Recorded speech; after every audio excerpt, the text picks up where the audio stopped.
Hello, welcome to Samarpit Academy. In this video, we will be discussing one most important chapter of class 10th, which is electric current. So if you look at previous papers of class 10th, be it of any board, Telangana board, Andhra board or CBSE board, you could find good number of questions from this chapter. It is not only important for class 10th, it is important for that means in whichever class you are studying, if there is this chapter electric current, it is very important. So without any delay, we will start this video.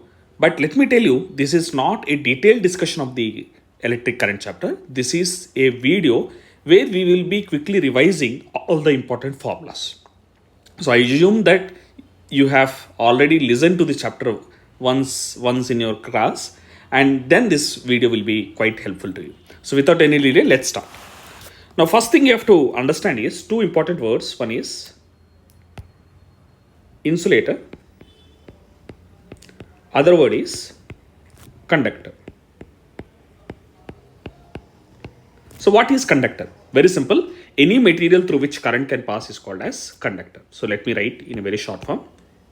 What is conductor? Any material through which current can pass. For example, if you take any metal like copper, aluminium, silver. So through these materials, current will pass. So such a material is called as conductor. Now, what is insulator? Just opposite of conductor. Any material through which current cannot pass. For example, if you take wood, for example, if you take plastic, rubber, through all these materials, current is not able to pass. Such materials we call it as insulators. Now, before discussing the formula for current, first thing very important for this chapter, as far as this chapter is concerned, is the charge, the concept of charge. So I think you already know charge is denoted by symbol Q. It can be two types, positive charge and negative charge. For example, if any body has excess electrons, remember, if any body has excess electrons, it will be negatively charged body. And whereas if it is having deficiency of electrons, it will become a positively charged body. So any body with the more number of electrons will become a negative charge body, and any body with less number of electrons will become a positive charge body. Now, in conductors, so who are the charge carriers? Who is carrying current? Obviously, it is electrons. So these electrons will decide the amount of charge. So the formula for charge is, remember this formula, Q is equal to Ne. So I already told what is the symbol for charge. The symbol for charge is Q, and the formula for charge is Q is equal to N. So what is Q here? Q already told, it is charge. What is N here? N is number of electrons. And what is E here? E is the charge of one electron. So what is the charge of one electron? Remember this is very important. 1.6 into 10 power minus 19 coulomb. So let me tell you the SI unit of charge. That means charge is measured in, we can use so many units to measure charge, but the standard unit, the SI unit of charge is, remember, it is coulomb. So what is the symbol for coulomb? Symbol for coulomb is C. So that's why I have written here the charge of one electron is 1.6 into 10 power minus 19 coulomb. So this is the formula for charge. Now let me take a conductor. So let me take this as a conductor. Let me take one cross section. So this is one cross section. Through this cross section, what is happening is some amount of charge, let's say Q amount of charge, is flowing in time t. So current is defined as amount of charge flowing per unit time through a cross section of a conductor. So what is the formula for current? Formula for current is equal to charge divided by time. So what is the symbol for current? I. What is the symbol for charge? Just now I have told you, Q. What is the symbol for time? T. So what is the formula for current? I is equal to Q by T. So when you have to write the definition, you have to write like this. Current is the amount of charge flowing through a cross section of a conductor in unit time. That is the definition for current. So this is the formula for current. What is the formula for current? The formula for current is I is equal to Q divided by T.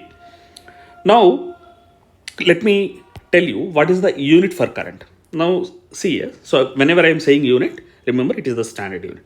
So what is the SI unit of current? So from this formula, you can see current formula is charge by time. Charge is denoted by coulomb and time is denoted. That means the standard unit for charge is coulomb and the standard unit for time is second. So what is the SI unit of current? Coulomb per second. But this coulomb per second is called as ampere. So what is the SI unit of current? It is ampere. Symbol is A. So 1 ampere is equal to 1 coulomb per second. So you can say the SI unit of current is ampere. That's why you might have already known this fact that whenever you want to measure a current flowing through a conductor or current flowing through a particular wire, we use a device to measure the amount of current flowing through that wire. That device is called as ammeter. So ammeter is a device which is used to measure the amount of current, how much current is flowing through a conductor. So this is the formula for charge. I have given the formula for charge, which is Q is equal to NE. And what is the formula for current? I is equal to Q by T. So let me write current formula is I is equal to Q by T. Q we can also write NE by T. So this is how we can write the formulas for current. So remember, Q is the symbol for charge and unit, SI unit for charge is coulomb, and I is the symbol for current and SI unit of current is ampere. So this is the first important formula in this chapter. Second, you have to understand the formula for potential difference. So first let me tell you what is potential difference. So what I will do is I will take a conductor. Let's say this is point A and this is point B. Now I have to move some charge, let's say Q charge, from A to B. For that, I have to do some work. So let's say I have done W amount of work, and by doing that work, I have moved Q charge from A to B. So work done per unit charge is called as potential difference. So what is the potential difference between these 2 points A and B? Potential difference between 2 points A and B is the amount of work done per unit charge. That means if you want to move a unit charge from A to B, you have to do certain amount of work. That work is equal to potential difference. So remember, potential difference is always specified between 2 points. So what is the formula? V is equal to W by Q. So let me write this. Potential difference is equal to work done by charge. So when you write the definition, how to write the definition? Potential difference is defined as the amount of work done in moving a unit charge between 2 points. That is the potential difference between the 2 points. So let me tell you the unit for potential difference. So let me tell you the SI unit. So what is the SI unit? From the formula you can see potential difference is equal to work done by charge. Work done is generally measured in joule and charge is measured in coulomb, SI units. So the SI unit for charge is, so SI unit for potential difference is joule per coulomb, but this is called as volt. So symbol is V. So 1 volt is equal to 1 joule per coulomb. This is the unit. So potential difference, the formula is work done per unit charge. Formula is W by Q. And the SI unit is volt. 1 volt is equal to 1 joule per coulomb. So this is the second important formula as far as this chapter is concerned. Now let us move to the third important formula or third important concept. The concept is Ohm's law. So what does this Ohm's law say? Let's say you have taken a conductor. So let's say this is a conductor. Let's say there are 2 points, let's say A and B. And across this conductor, some current I is flowing. So you have maintained certain amount of potential difference between A and B, due to which some current is flowing. Let's say that current is I. So Ohm's law, what does Ohm's law say? That Ohm's law says that the potential difference between 2 points across a conductor, V, is directly proportional to current flowing through that conductor. So V is directly proportional to I. So let me repeat this law or statement once again. The potential difference across 2 points is directly proportional to the amount of current flowing through the conductor. But remember, this is valid when you maintain the physical conditions of the wire and temperature constant. So this V is directly proportional to I only when physical conditions and temperature of wire or conductor is constant.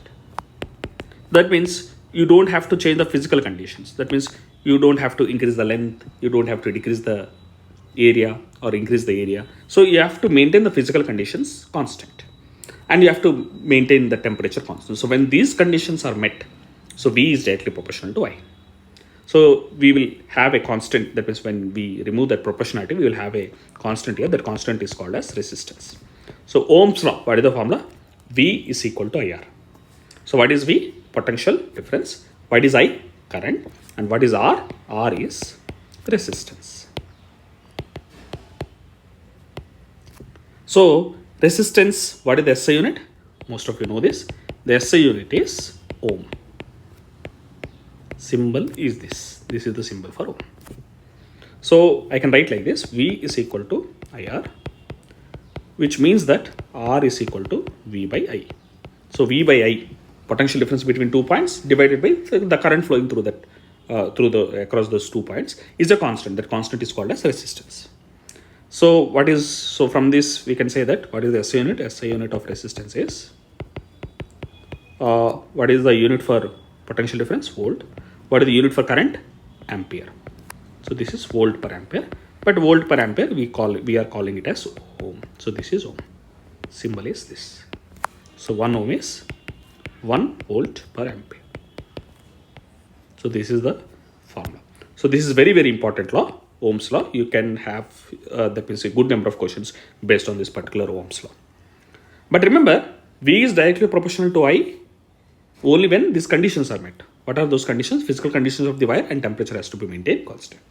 But remember, not every material obeys this. Not every material obeys Ohm's law. A good number of metals obey this law. So there are certain materials which obey Ohm's law. They are called as ohmic materials. That means V is directly proportional to I. That means what happens when you draw a graph between V and I. So let me draw a graph. So let's say this is V, this is I. So when you draw this graph, V is directly proportional to I, which means this graph should be a straight line. So if this is happening, such a material is called as ohmic material. So what is ohmic material? A material which obeys Ohm's law. But let me show you another graph.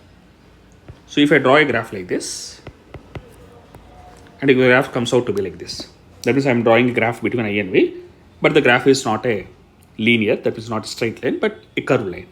Then remember, V is not proportional to I here. So V is proportional to I here. So this is obeying Ohm's law. But here V is not proportional to I. These materials are called as non-ohmic materials. That means these materials are not obeying Ohm's law strictly. For example, semiconductors. So this is about Ohm's law. Now the next important formula we have to see in this, as far as this chapter is concerned, is the formula for resistance. So let me first write what is the formula for resistance. Before that, let me tell you one thing. Factors on which resistance of a material depends. Factors on which resistance of a material depends. Now, before that, let me tell you what is resistance. Most of you know this, but let me tell you what is resistance. See, whenever current is flowing through a wire, it has to face some opposition. For example, when we are going on a road, so we cannot go with whatever the speed we want, because in front of us there is traffic, in front of us there is vehicles. So these vehicles will try to stop us, or sometimes if the vehicles are very less, we can have high speed. If the traffic is more, we cannot move. So similarly, in a wire, when the current is flowing, it has to face some opposition. So opposition to the flow of charge in a conductor is called as resistance. So resistance is the opposition to the flow of charge or flow of current in a conductor. So that opposition is what we call as resistance. Now let us see what are the factors on which resistance of a material depends.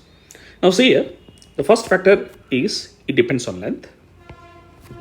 Second is it depends on area of the conductor. First is length, second is area. Third is it depends on the nature of the material. That means which material is. Some materials are very good conductors, some are very, that means conductivity is very high in some materials, whereas some materials the conductivity is very low. And fourth one is it depends on temperature of the material. temperature of material. So what are the 4 factors on which the resistance of a wire depends? It depends on length, area, nature and temperature. Now let me tell you the formula for resistance. So what is the formula for resistance? R is equal to rho L by A. R is equal to rho L by A.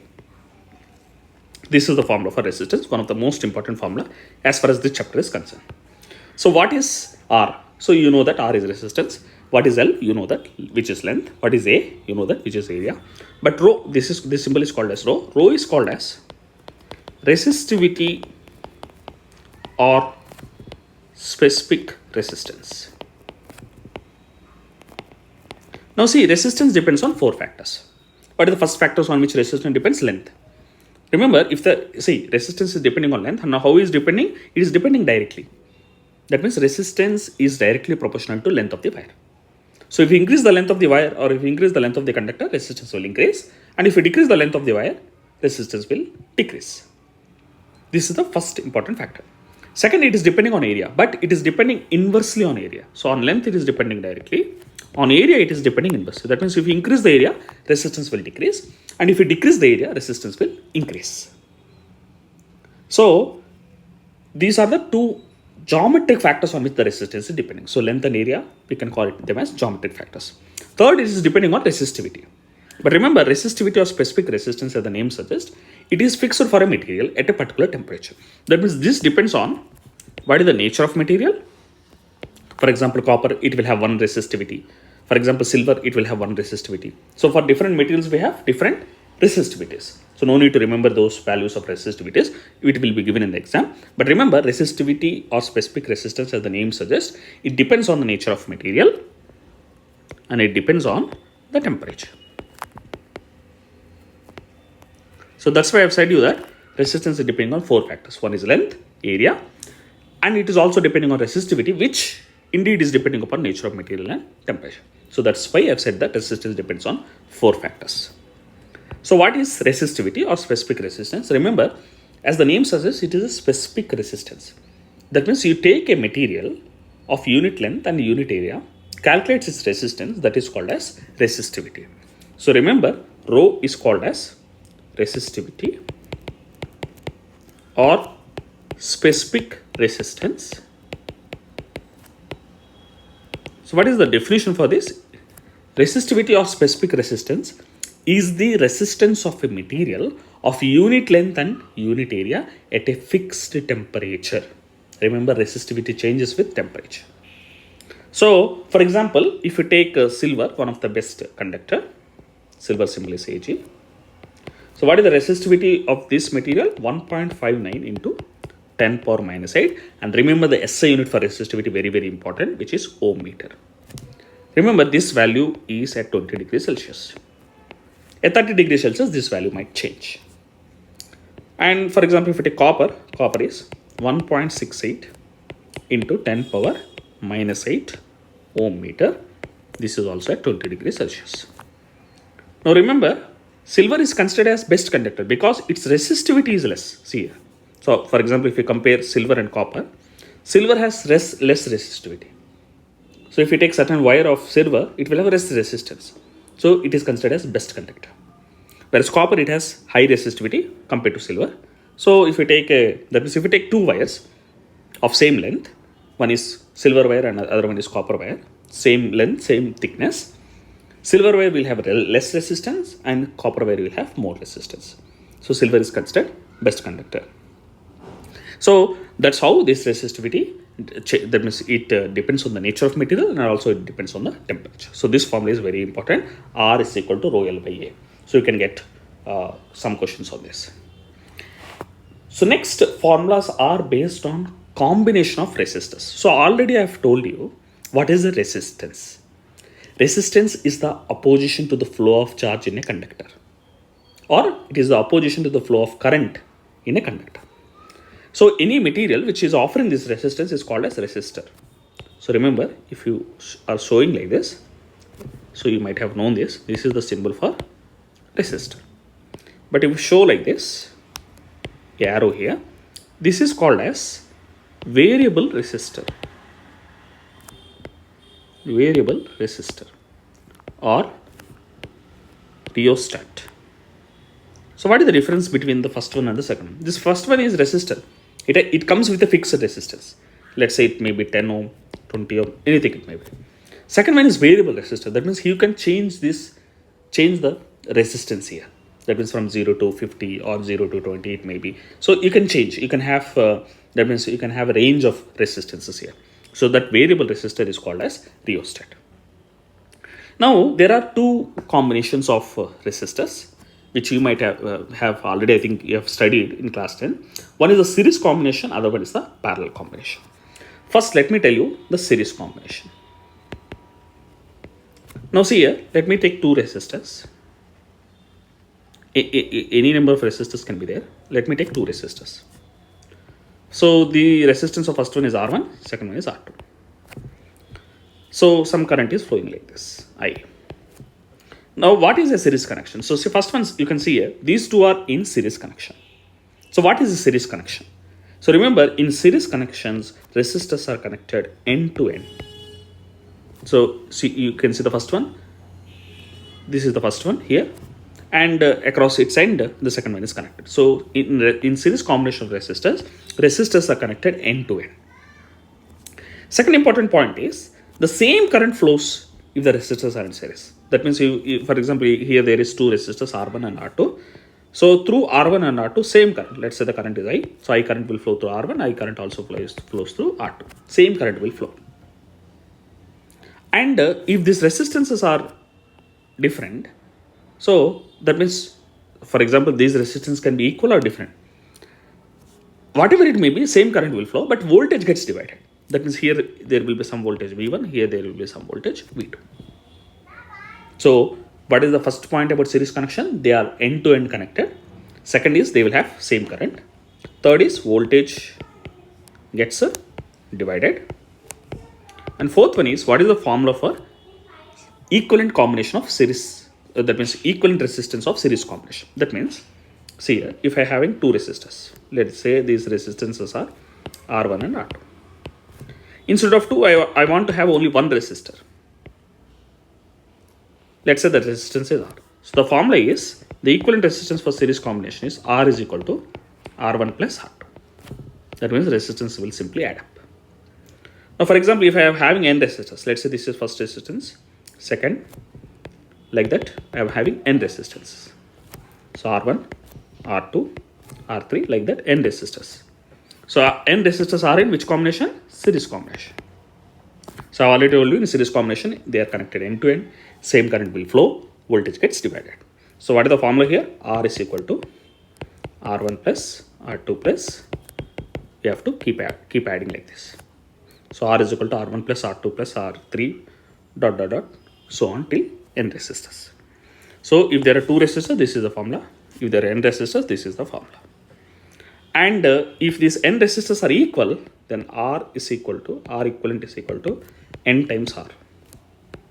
So this you have to use when, if all resistors are equal. So these are the three important formulas. So first one is R is equal to R1 plus R2. Second is R is equal to R1 plus R2 plus till n resistors. And third is R equivalent is equal to NR. So this is about series combination of resistors, one of the most important topic. Second, we will discuss about the parallel combination of resistors. Parallel combination. Now let me take two resistors. One is, let's say, R1. Another is, let's say, R2. So I am having two resistors R1 and R2. Now what I have said about series combination is they are connected end to end. But remember, in parallel, they are connected across same points. Connected across same points. So here you can see R1 and R2 both are connected across A and B. Connected across same points. This is the first point. So if they are connected across same points, across these same points, if there is some potential difference, that potential difference has to be across R1 and across R2. So in series, I have told that current will be same across all resistors. In parallel, remember, voltage or potential difference is same. Potential difference remains same.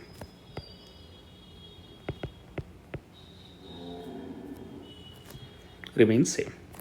So here if there is potential difference V, here also there is V. And in series I have told that voltage gets divided, and here what gets divided is current gets divided. Current gets divided. For example, if some current I is coming like this, so here some current I1 will go like this, and here some current I2 will go like this. So this is how, that means the current gets divided.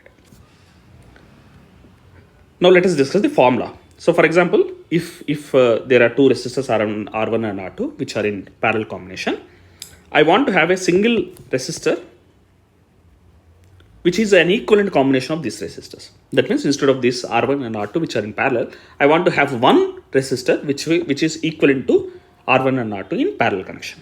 So let that resistance be R. So what is the formula here? 1 by R is equal to 1 by R1 plus 1 by R2. In series, what is the formula I have given? I have given R is equal to R1 plus R2. In parallel, what is the formula for equivalent combination? 1 by R is equal to 1 by R1 plus 1 by R2. Remember, this formula you have to use when two resistors are there. If n resistors are there, 1 by R is equal to 1 by R1 plus 1 by R2 plus 1 by R3 dot till 1 by Rn. And if all are equal, so if all are equal, then R equivalent in parallel combination is R by N. That means if there are n resistors, each of resistance R and all are in parallel combination, the equivalent resistance is, take any resistance, that means resistance of any single, that means resistor, divided by number of resistors. So this is the formula. R equivalent is equal to R by N. Remember, this you have to use only when all resistors are having equal resistance. So in series, what the formula I have given? In series, if all resistances are equal, R equivalent is equal to N times R. In parallel, R equivalent is equal to R by N. So you can kind of say one statement like this: in series combination, the resistance gets added up. So if some resistors are placed in series, the total resistance will increase. But whereas in parallel combination, what will happen is, if some resistors are placed in parallel combination, the total resistance get decreased. So that is the difference. That is, you can kind of think this as, that is, I have given points in such a way, you can also write this in the form of differences between series and parallel combination. And also I've given you all the formulas. So in whatever the problem that might be coming in the exam, so you can use the suitable formula and get the answer. So next one is, we have to, that means see, in this video, since this is a very, not a like deep discussion about the concept, so just I want to give slight, that means details or important formula. So that's why in this video, I'm not discussing two important laws, Kirchhoff laws. One is junction law, other one is loop law. I will be discussing them in a separate video. But remember, there are two laws. So let me just give a slight details about that. So Kirchhoff laws.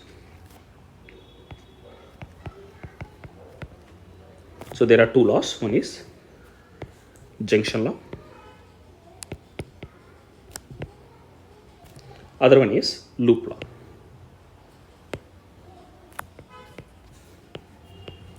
So what the junction law says that? The junction law says that if you take any junction in a particular circuit, the sum of currents, the sum of currents entering the junction is equal to sum of currents leaving the junction. And what is loop law? So I think you might be knowing what is a loop. So if you take any loop, the algebraic sum of the increases and decreases in potential difference across various components of the circuit in a closed circuit loop must be 0. So I am not detailedly discussing about those laws. So I will, in the separate video, I will be discussing about them. So the next important formula as far as this chapter is concerned is power. So electric power. So symbol is P. So you might be knowing that power is nothing but the amount of work done per unit time, or power is simply the rate at which work is done or the rate at which energy is dissipated.